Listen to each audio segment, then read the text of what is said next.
Good evening, everybody. Dr. Tony McNeill here. Happy Wednesday. Happy hump day, friends. I am thrilled to be back with you with another Meet the Pastor interview for a part-time job position that I am serving as a consultant for, and want to allow this position to grow feet, if you will, and have some exposure through my various social media platforms. Many of you have probably seen this position advertised on my website, drtonymcneil.com/jobs, or you've seen it on my Facebook page and Instagram accounts, both my personal and the Call to Worship group accounts. And so we are here tonight to speak with another pastor about a different position in the Washington, D.C. area. Riverside Baptist Church in Washington, D.C., and excited about what is going on there with Riverside and Pastor Mia McLean. For those of you that are coming on now, thank you so much for joining. And if you want to share, tag folks in this interview, I invite you to do so. Say hello. Let me know where you're joining from. I'd love to know that you're out there watching. Come on in, tag some other folks. Say hello. Say hello. Who's joining us? I am so excited to have the chance to create these opportunities for you, not only to read job descriptions, but to hear about them. And especially to hear them from the senior pastor or a member of the search committee, to learn about these positions and to hear about the environment that these positions are situated in ways that you cannot necessarily discern from reading a job description. I think these kinds of interviews, these kinds of conversations can be helpful both for the candidate and for the church in making sure that the right candidate applies for the church and the church is very clear on its intent for the position that it has available. So we have about 10 folks that are watching now. Thank you for joining. Hello, Phyllis Caldwell, my dear friend from Charlotte, North Carolina. Thank you so much for joining. I am now going to bring to your front, as they say in the Black church, our guest for tonight, Reverend Mia McLean, who is the distinguished pastor of the Riverside Baptist Church, Washington, D.C. Thank you, Reverend Mia, for joining me tonight. How are you? I am good, Dr. Tony. I'm doing well on this Wednesday, so I can't complain. How are you? I am great. I am great. I know you had a Bible study or midweek service. Yeah, we did our Bible. We're doing a book study right now in the month of January. Oh, so wow. That was a really good conversation. So I'm feeling charged up and then ready to do this. So it's a good evening. Okay. Wonderful. Well, let's get into it. The position that you have available is for a band / music, or as some people may call it, an MD position. It's a part-time position at your church. And before we get into learning more about the position, I think it's very important to lay a foundation about the church and what the church believes, the identity of the church, and its commitment to worship. So, can you tell us a little bit about who is Riverside? Oh, yeah. Who are the people of Riverside? Oh, yeah, the people of Riverside. Riverside is a church that is 166 years old. It has had 3 different names and several locations. We got bounced around the southwest region of D.C. because when the government building started wanting to build things because of eminent domain, we were forced to move from some of our original locations. And so we ended up on the corner of 7th and Main Avenue Southwest, and we changed the name to Riverside. This was, 70 years ago. But before then, we had some different names: Fifth Baptist Church, Island Baptist Church. So now our name is Riverside, and it's been that way for a while. We are a multicultural church. We are an ecumenical church, rooted in the Baptist tradition, affiliated with the Alliance of Baptists. Our statement is, our one law is love of God and love of neighbor.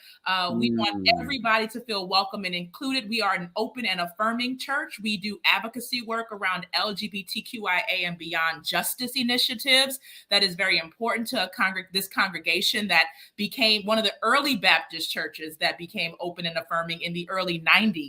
So that is a huge part of our identity, but not the only part of our identity. And so we are Christ-centered and justice forward. If there's anything that you leave with, that's Christ-centered, justice forward, and we want everybody to feel like this is a place of refuge for them. Wow. I love that. Christ-centered and justice forward. Wow. Yes. What a mission.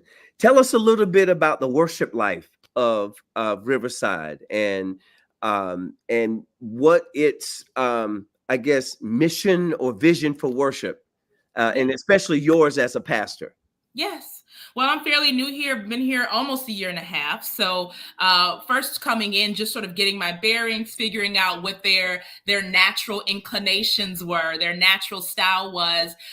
We are a small but mighty congregation. Our choir, I was actually on Bible study earlier tonight with one of the choir members, and she said the music ministry is what kept the group together, because the church experienced massive transition over the last 5 to 10 years.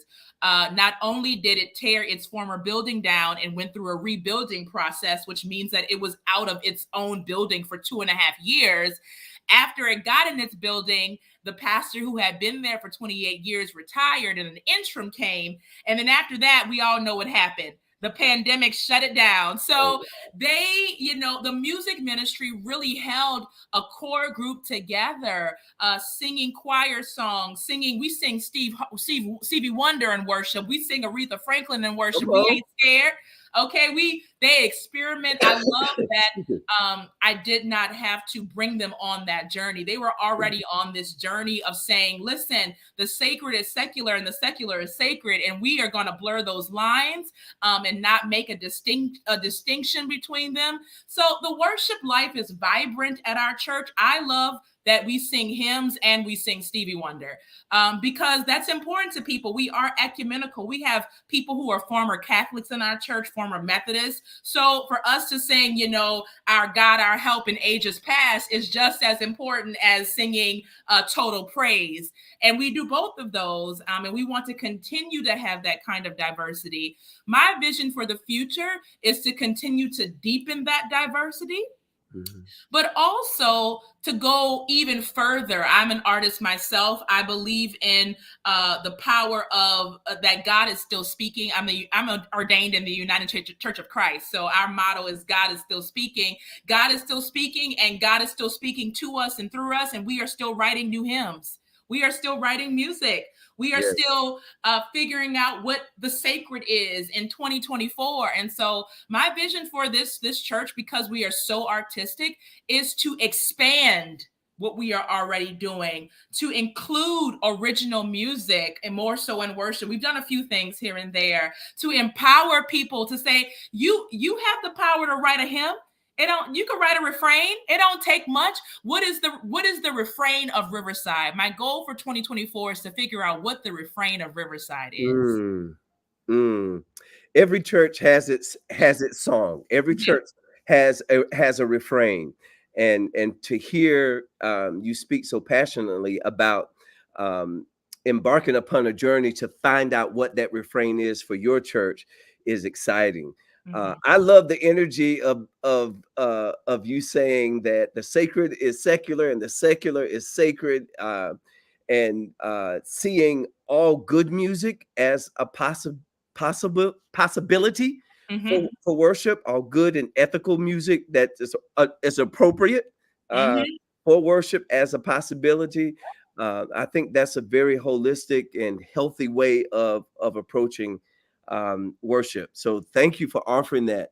Tell us a little bit about the accomplishments of your music ministry, and especially, and also I want to hear about some of the challenges, Sure, sure. especially as it relates to COVID. Oh, But what are some of the more recent accomplishments or things that you as a pastor have been most proud of as it relates to your worship ministry? yes. Well, we have a wonderful music director now. We recently promoted her from choir director to music director. I understand the language that we're playing with some language here, but Mm, she has been responsible for all of the song selection, uh, finding soloists. She is a great soloist herself, a jazz soloist. She directs the choir. And so, really, a great accomplishment of this year has been empowering her. yes. Once I said, I give you permission, I give you authority, because I think people were a little scared. Maybe I'm not sure what the culture was completely in the past, but I know that they might not have felt as free to choose certain things and to run with certain ideas and visions. I said, I want to empower you. And I did. And she gave us a phenomenal Christmas concert. We do a Christmas concert, usually the third Sunday in December. Mhm. And the jump we made from the concert I sat in last year to the concert we experienced this year was significant. And that just takes greater a deepening and an empowering of the people who are already there. Because she has a vision as well, and I think she just needed to be empowered. And so I'm grateful for that. We got some new members in that. We call it our little choir ensemble.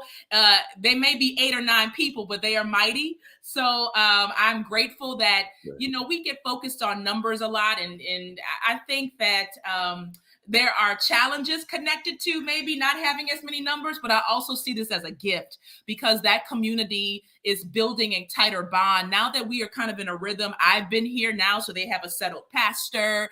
They have a pastor who is also, I sing with them sometimes. So I'm trying to build community around music. I want people to come to rehearsal because they get to Mhm. be in community and fellowship. Yes, we're learning music. Yes, we are preparing our hearts and minds and our voices to sing and to lead the people in worship on Sunday. But also, we are coming to do life together for those 2 hours or 1.5 hours on Thursday. So I view that as an accomplishment. We got a few new members, a few new voices this year. Excellent, excellent, excellent. I so love your willingness to free people into their gifting. Uh, and not all church leaders are skilled to do that. And that you don't mind allowing folks to operate in the gifts that God has given them, and you're not intimidated by it. So kudos to you. So thank you, thank you, thank you for that. I do want to acknowledge that this position as part-time band slash music director works alongside and Mm-hmm. works in community with the current music director Yeah. that Pastor Mia just acknowledged, who is a phenomenal choral director and jazz singer as well. And Pastor Mia, can you talk a little bit more? I know in some of our earlier conversations, you talked about um, a, a vision for seeing this position and actually the entire worship ministry at your church as an extension to the broader community, Mm-hmm. and the kinds of collaborations and partnerships that you'd like to see established Yes. through this position, through the worship ministry, through this person that that may come in, and the possibilities of that. Yeah. Yeah. So this position, we need somebody who plays the piano. So that's number one, right? That we need a keyboardist, pianist. If you play an organ, that's an extra bonus, because we have an organ that we don't really use. But I would love to partner with somebody who has a creative outlet that their footprint extends beyond the church. As I consider myself multivocational. Yes, Mm, I am a full-time senior pastor. Most of my hours in life go toward Riverside Baptist Church and some of the other ministerial things that I do in the community. But I'm also an artist. I'm also a songwriter. And so my hope is that people can live into all the various parts of themselves. We are rarely just one thing. And to start to collaborate with folks who also might need a space for their concert. If you are a brilliant pianist and you already got your own thing going on, but you want to partner with us to make this new thing happen in this season, but you also want to explore Riverside as a place where maybe you can offer a piano lesson twice a week here, or maybe you want to have a jazz concert here. We want to be a resource for whoever this person is, but also for the community. We are currently partnering with a nonprofit called DC Strings. They're going to do a concert here on February 17th at the church. And they try to bring concerts to communities that don't get classical music and jazz music. So we're going to have an ensemble and a jazz band do that for that night. And then we're partnering with the National Symphony from the Kennedy Center. Wow. They are bringing their musicians to Riverside in March on a Tuesday to do a free concert, because we feel that people should not have to leave Southwest and go all the way to the Kennedy Center and pay Kennedy Center prices to get that kind of experience. We want to bring that to Southwest. So we are already beginning partnerships. And so my hope is that whoever comes to us through this search process will be interested in that partnership journey we're on, and maybe grow to be a partner with us in that way as well, in some capacity. Wow. You guys are hearing it straight from the pastor's mouth. And for a lot of musicians who seek part-time work in this capacity, like you said, they're doing other things with other community groups or groups that they themselves start, and oftentimes are in need of rehearsal space, performance space. And what I hear you say is you are open to the possibility of making available the resources and the facilities at Riverside for this candidate who could possibly fill this position. That's wonderful. Yeah. So thank you for expanding on that. For those of you that may be joining or just late, or just hopping on, I am Dr. Tony McNeill, worship arts educator and consultant, and I'm here tonight with a client friend and someone that I have admired and followed, and it's a joy to be working with her and her church as they are seeking to find or to hire a new part-time band / music director, an MD that's part-time that can work alongside their choir director, music director, who's already in place, and also work with Pastor Mia in planning and leading and reflecting on corporate worship for the Riverside Baptist Church in DC. So Pastor Mia, what is it like working at Riverside? What is it like working with you? I hope that it's good. Listen, I know that I have standards. So I try to communicate that my goal is not perfection, it is excellence. So are we showing up as our most excellent self in whatever moment that we are in? And are we showing up being honest about our capacity? So those are the two things that people are going to hear me say a lot. My board of deacons hears me say it. My trustees hear me say it. Are we operating in our capacity? And are we able to acknowledge when we don't have the capacity for something? And so I've been kind of harping on that all 2023 into 2024. That's what it's pretty much like working with me. I believe in flexibility. I have one of the people that works at the church had to take some time off for medical leave, and they were concerned about like if I was gonna let them go. I was like, I care first and foremost about your health and your well-being. So if you are having any kind of challenge or difficulty, I want to know what that is. If you feel comfortable sharing it, but I just want you to know that is the number one thing. Jobs come and go, but your spirit and your soul and your mind and your body, I want to know if you are okay, right? Are you eating? Are you sleeping? Because, we've come through this pandemic, and anybody who is sort of leading any sort of institution right now in a authoritative way that is draining people of their energy, that's not going to fly too much. I mean, at least my generation, we will resign in a hot second. So I want it to be a space where people can feel comfortable to express when they are out of capacity, at capacity, they need some Mhm. time, but also a space where we operate in excellence. So the balance of that. Absolutely. Thank you so much for being so sensitive to um, self-care and like you said, capacity, because sometimes we can um, measure our success in ministry by the busyness, the Mm. amount of busyness that we can manage. And to hear you talk about you know, rest and repair and reflection, that is good to hear. And many times we don't talk about that until something falls apart. Yeah, So and I think our musicians need it. There's now this growing movement where pastors are finally accepting that sabbatical is a good thing for them to ask their congregations for. And I yes. think that that's wonderful. We need pastors to take breaks. And I told my music director right now, the choir leader and music director, I said, I want you to plan out your breaks for the year, right? Mm, Because you can't do mm. 52 Sundays either. So let's be, plan ahead, plan out your breaks for the year, hire your replacements in advance, right? Because we all have to bounce out on vacation or go to a wedding or whatever. Hire these people in advance, have that set so you could take some time off. Absolutely. Absolutely. Thank you so much for bringing clarity to that. Because sometimes these things don't get discussed until it's way too late. Mm-hmm. So I am very, very, very, very grateful for you sharing that.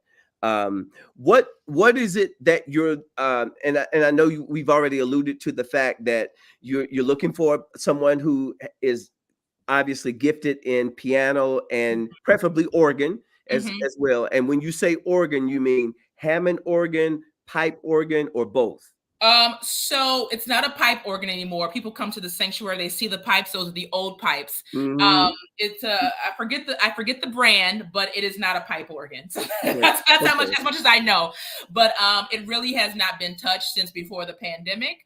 And when they came back into the building, they just never sort of found an organist to play it. So even if that's not your gifting, but you would help us be able to identify a seasonal organist, Easter, some of the bigger high holy days. We don't need it every Sunday. We're not that church, and we are a very diverse, flexible church. So some Sunday Mhm. the organs are not appropriate, but we would like to have it on occasion, is really Good. what I would say. Good. Yeah.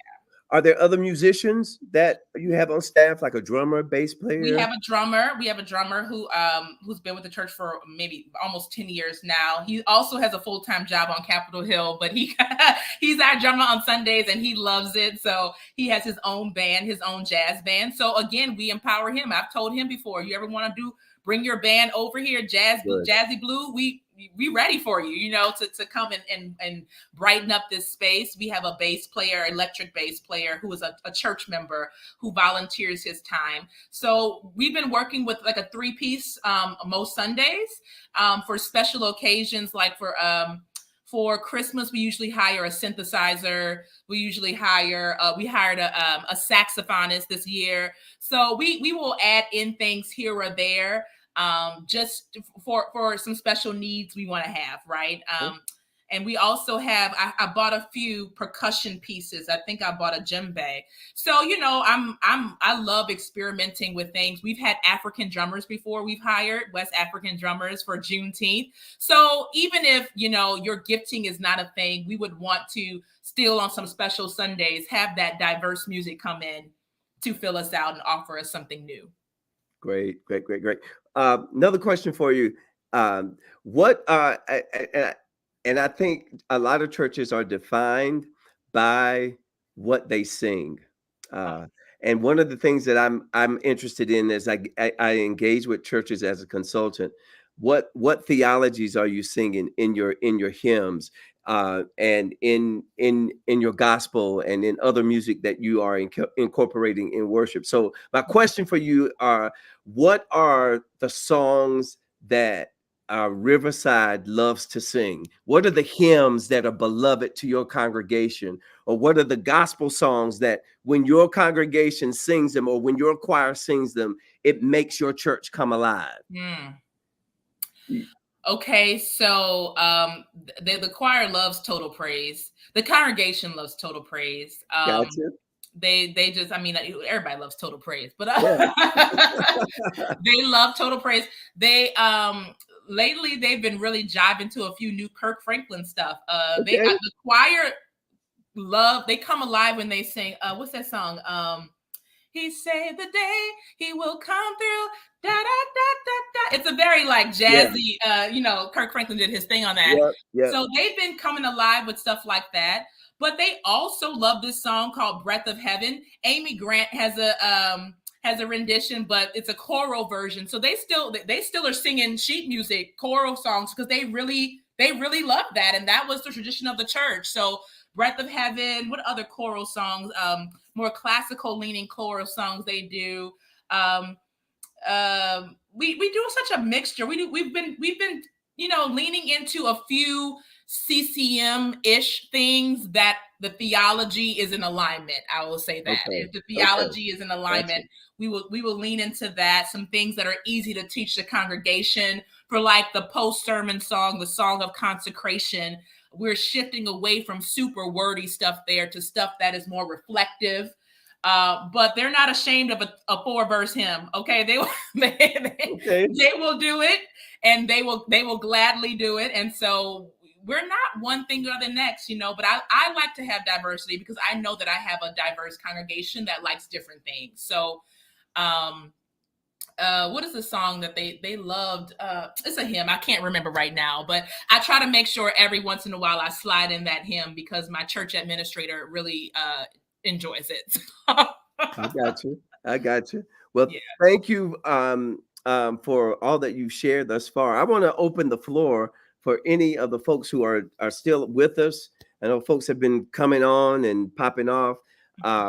If anybody has any questions or any thing that you'd like to ask Reverend Mia while she's here with us relative to the job or to the church.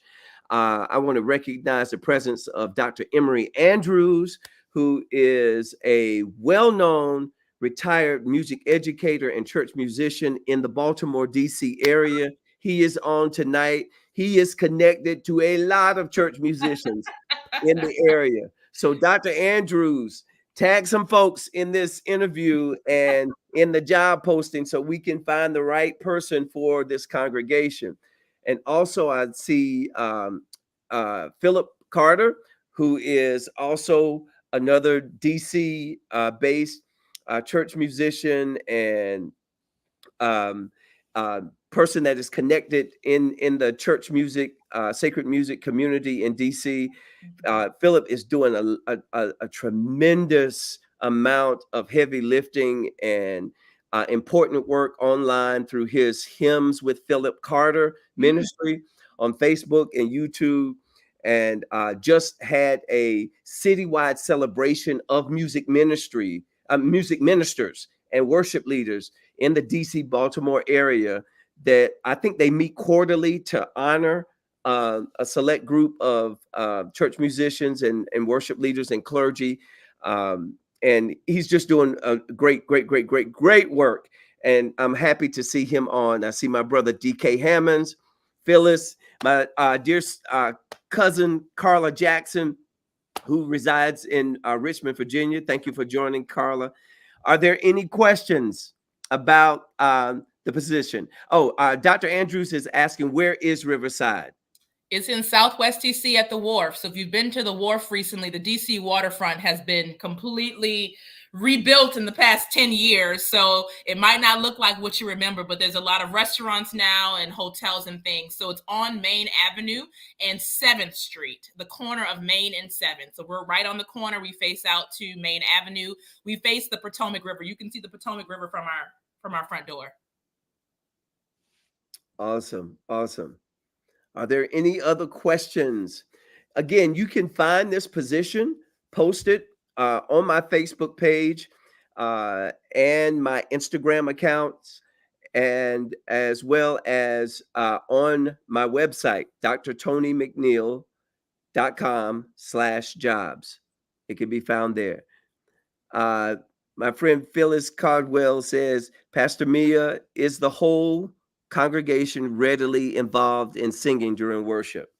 Yeah, actually, if you go to our website, there's a phrase that they use a lot that the choir is just the leaders, it's really a congregational church. They want the congregation to sing along. This is why we print the lyrics for people who don't know. So the idea is that y'all are singing with us. Now, sometimes the choir sings something that people don't know for the pre-sermon song, but the idea is that for the majority of the songs that we sing, they are supposed to be congregational, things that people can learn and sing along to and be familiar enough with, and enjoy. It's not a performance. We're not putting on a performance. Awesome. Dr. Andrews has another question. He says, what time are your services? 10 a.m. on Sundays. We run about 75 minutes. Good. And does the choir sings every Sunday? No, so we try to do twice a month with the choir. They rehearse generally every Thursday unless we give them a Thursday off. But on those Sundays with the choir's not singing, sometimes a trio will sing. Sometimes we will do a soloist. So we do different things on different Sundays. Usually first and third, the choir sing. But if it's a special Sunday like Easter, that's not first or third, obviously, they'll sing. But we don't want to burn people out. They are a small group. And so we want them to also feel like they can show up and participate in the congregational singing. Excellent. Excellent. Excellent. Excellent. Folks, thank you so much for being with us tonight. And thank you, Pastor Mia. I am excited about your excitement for this position and the clarity and vision in which you have brought this time of sharing tonight, brought into this time of sharing is greatly appreciated. And I think it will assist in getting the word out and helping folks understand the nature of worship and its vision at your congregation at Riverside Baptist Church, DC, on Main Avenue. Yes. On the wharf. Like the state Maine. Maine. Yes. Absolutely. Absolutely. We are going to hop on Instagram and chat with the folks over there in a couple of minutes. But I want to say thank you for those of you that have joined us live. And for those of you that will catch this in the playback, thank you for watching. And again, if you think of anybody or know of anyone that will be a good fit for this position, tag them on this post or send this post to them as a DM and point them to drtonymcneil.com/jobs or to my Facebook page or to the church's website for more information about the job and so that they can learn more about the church as well. Thank you, everybody, for joining this edition of Meet the Pastor. And we will see you again soon. All right. Thank you. Any parting words, Pastor Mia? No, just I hope to hear from some folks, and feel free to reach out to me directly if you have questions. Wonderful. Good night, everybody. Thanks for joining.